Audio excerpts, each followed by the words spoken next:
For Mason Gooch, football is in his blood. His uncle Tim was drafted by the Baltimore Colts out of Kentucky in 1981. His coach and father, Dan, is a Hall of Fame linebacker at Morehead State. So it's no surprise that in his senior year, Mason set the school record for tackles for loss. But there's something that sets Mason apart from the rest of his family. Every Friday night, every game or day at practice, it's like total silence, and it's all silence, and I can't hear a thing at all. Mason is profoundly deaf. It's pretty devastating because, you know, until you've really had a child with a disability, you really don't understand the disadvantages and the situations that that child's going to be raised in. Despite being deaf in both ears, not playing football was never an option. For him, there was never a second thought. And eventually, as we went on with the football thing, it was just a part of his life. You know, he grew up with it, he grew up around it, he loved it. So Dan did everything he could to help ensure Mason's success. When my practice was over, when he was in junior pro, I would go straight to his practice that started at 6. And in that way, he could read my lips and I could communicate with him. But that all changed his freshman year of high school. Mason didn't want to take off his helmet. I was ashamed of it, I guess, and I wanted to fit in, and so I wanted to be like everybody else. But without his implant, he couldn't hear the coach's instructions. Mason began to struggle. That sophomore year was probably his toughest year ever. That adjustment into the varsity football, you know, wanting to be like everybody else and wanting to play. And so that was tough for him. His junior season, Mason was sidelined with an injury that changed everything. After he got hurt, he got to stand on the sideline and he got to listen to all the coaches and all the sound and the communication that goes on, sideline, huddle, locker room. Now as a senior, he's able to visualize all those sounds and the intensity. But for Mason, things are still just a little bit different. During practice and games, I imagine it like really, really loud and like everything was going crazy and stuff. But like I take my helmet off, put my earpiece on, it's like really quiet. Through everything, his father Dan has been by his side. Talk to me about how playing football for your dad and having him be there for you through this entire process has helped strengthen the bond between the two of you. It's actually helped a lot because I don't know what I'd do without him. So he's like the guy that stays there the whole time, helping me with it the whole time. Cause teammates and coaches, they forget that I can't hear, but he's there and he knows I can hear. Well, our bond was already pretty strong because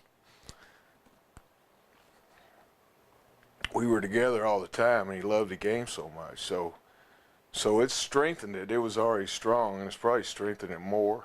Football and family have changed Mason's perspective on life. Well, I realized that I'm going to be deaf for the rest of my life, so there's nothing to be ashamed of, and you just got to be who you are and you can do whatever you want.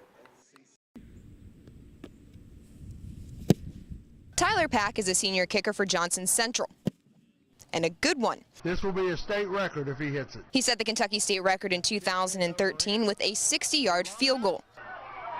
It hits it. But 2 years later, it's a new field goal that's making headlines. Good. In this YouTube video, Pack nails a 52-yard shot using his friend's head as the holder. It was a how-to video on how to be a kicker, and we saw the kid do it a few weeks ago and got on ESPN, and I asked him if he'd be willing to try it, and he said yes, so we went for it. I'm going to ask you this. Did you ever kick him in the face? No. No. No. Which made me feel better about my next question. Can I hold the ball with my head? Yeah, sure. You heard him. He said yes. Let's do it. I was a bit of a girl about it. Starting to regret this decision a little bit. Just a little bit. Can't believe I'm allowing this to be done. So let's lay down. All right, where do you want me? Right there? Okay. All right. Tyler Pack is going to kick a 40-yard field goal off of my head. I'm gonna die. I'm so gonna die right now.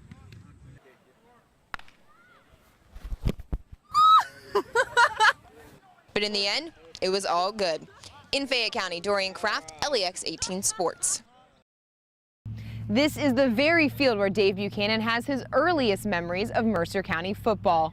I think it was that 72 game when we were at Boyle and we came to Mercer and played at Mercer. I think in particular the thing that gets me the most is when I walk into the sports complex and I look to the left and I see that field and you know, where my dad had coached, and it's just very strange to look over there and basically see, you know, there's probably about, you know, 10, 15 years of your life over there. A second-generation Mercer County coach, he took over the program back in April, but not before getting a little advice from someone who knew about coaching in Mercer County, his dad, John. He felt like that the timing was good. He thought that I needed a change, and he thought the potential was here. It wasn't an easy transition, though. The Titans started the season 0-5, and then at the beginning of October, Buchanan's dad died at the age of 72. The hardest thing, though, for me during that time is, you know, my dad was becoming really ill. We were struggling here, and it just it was a brutal time. That was a turning point. Since then, the team has won 6 consecutive games, and for Buchanan, the season now has a deeper purpose: to live up to the coach his father knew that he could be. Since I was little, I always wanted to please him, and I think he'd be very pleased. In Mercer County, Dorian Kraft, LEX 18 Sports.